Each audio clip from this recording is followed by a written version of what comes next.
Let me hear the story. This is the story you love. No, let me tell the story. Okay. You see what he's wearing? What he's wearing is a Star Consular's cape. My mommy sewed this for the PLP. And look at me now. I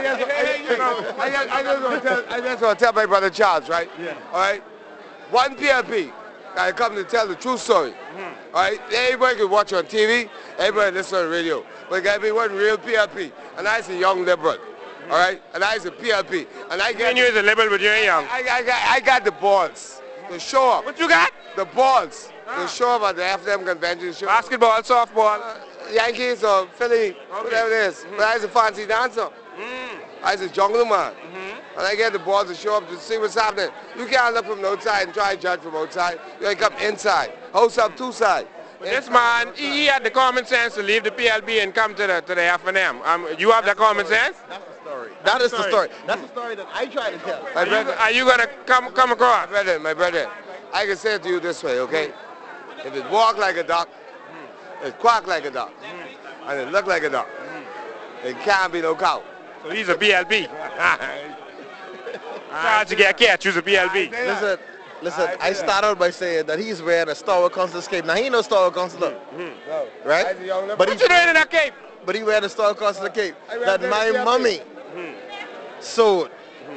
But I am now at home in there for them. I'm happy to be so. Your mommy sewed this cape. Your mommy sewed this cape for my mommy. That's right. And my mother's dead now. Yes. So I can wear it.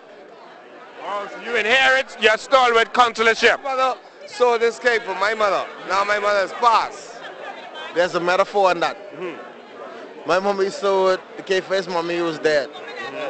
The whole concept of what he's wearing probably died with his mommy. Yeah, the stalwarts. That's what they are, stalwarts. Thanks, Charles. But he's my friend. Yeah. Thanks for the story. Yes, we go back. See, this is what it's all about. PLBs and the FNM out here at the FNM convention together having a good time. Yeah, we here live at the 2009 FNM convention. We here with boy, you's a giant. You know what, Don, I respect you. You went up against Shane Gibson, man. Well, you have to do what you got to do. The country needs leadership. The country needs young persons like myself and yourself. Shane Gibson, new celebrities. Weren't you afraid? I know some celebrities too, man. Me and you went to school together. That's true. Shane don't know me. And me and you much closer than Shane and any. Well, all right. Let me leave that alone. But I'm happy to see you guys here at the #1 convention. I know I saw you all at that other people convention. I'm sure you look better in red. You talk better in red.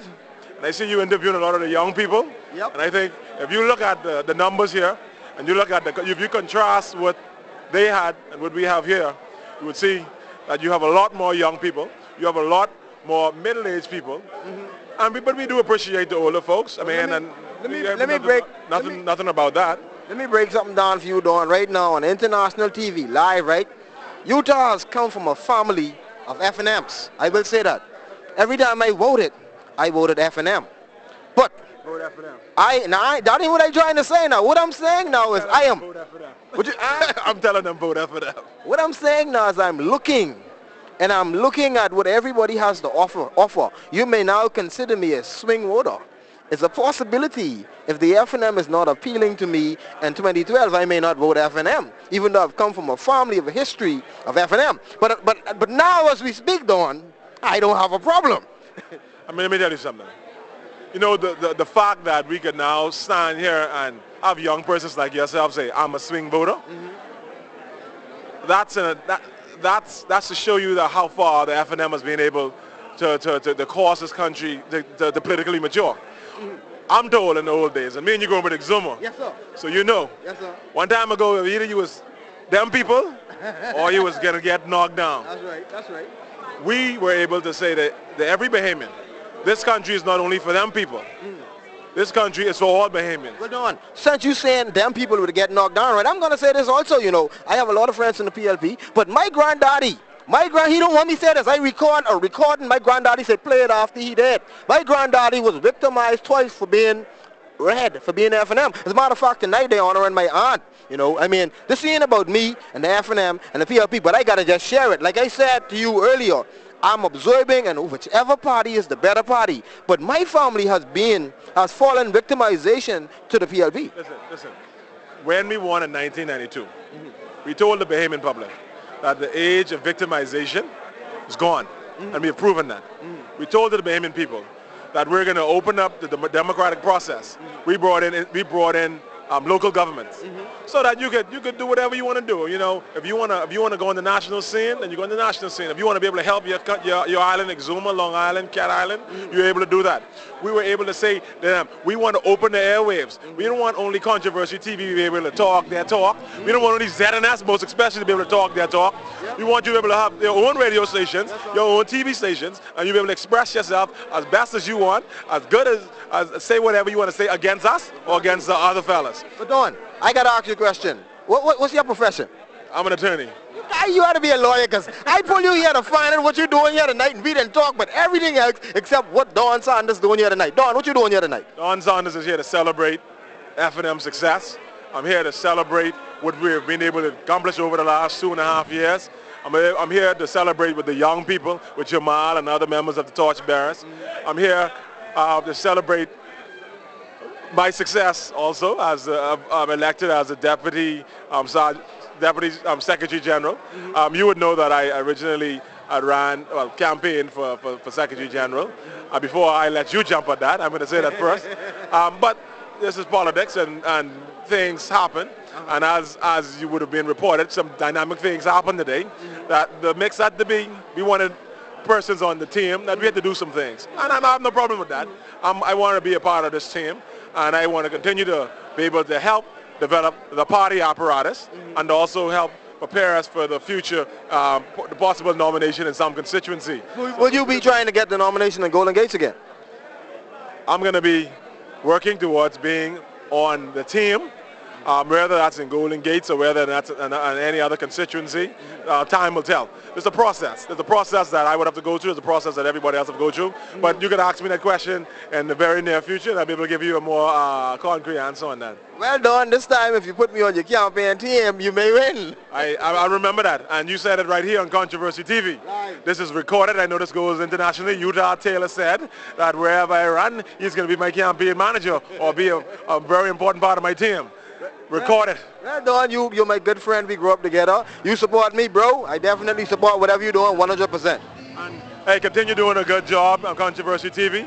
And anytime, I'm always here to support you guys. Continue looking out for the young people of the Bahamas. Thanks, man. We are here with one of the most hard-working ministers in the FNM government, Mr. Bannister. I applaud you off air, and I get an opportunity to applaud you on national television for what you're doing. What drives you? What inspires you?